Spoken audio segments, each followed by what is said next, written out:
এখন রান্না করব লাঠা মাছ দিয়ে পালং শাকের ঘন্ট। কড়াই গরম হয়ে গেছে, কড়াইতে তেল দিয়ে দিয়েছি। কড়াইয়ে তেলে জিরে পুড়ে গেছে, এবার লাটা মাছ দিয়ে দিচ্ছি। লাটা মাছটা নেড়ে চেড়ে ভালো করে ভেজে নেব। মাছ ভাজা হয়ে গেছে, এবার কোথায় জিরা লঙ্কা দিয়ে দিচ্ছি, আর একটু নেড়ে চেড়ে নেব। লাঠা মাছ দিয়ে পালং শাক ঘন্ট এত ভালো লাগে, রান্না করে না খেলে বুঝতেই পারবেন না বন্ধুরা। এবার পালং শাকগুলো দিয়ে দিলাম। পরিমাণ মতন নুন আর হলুদ দিয়ে দিলাম।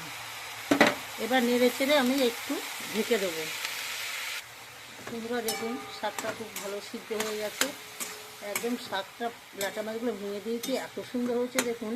এবার আমি একটু আটা দিয়ে কিছু লিখিয়ে দেবো। হয়ে গেল আমার শাক রান্না। আর একটু নেড়ে চেড়ে রান্না করে নিই। লাটা মাছের ঘন্ট হয়ে গেছে, পালং শাক এবার নামিয়ে নেব। প্রথমে পালং শাক ঘন্ট আমি নামিয়ে নিয়েছি। লাটা মাছ দিয়ে এইভাবে রান্না করে খাবেন, খুব সুন্দর লাগবে, হেভি স্বাদ।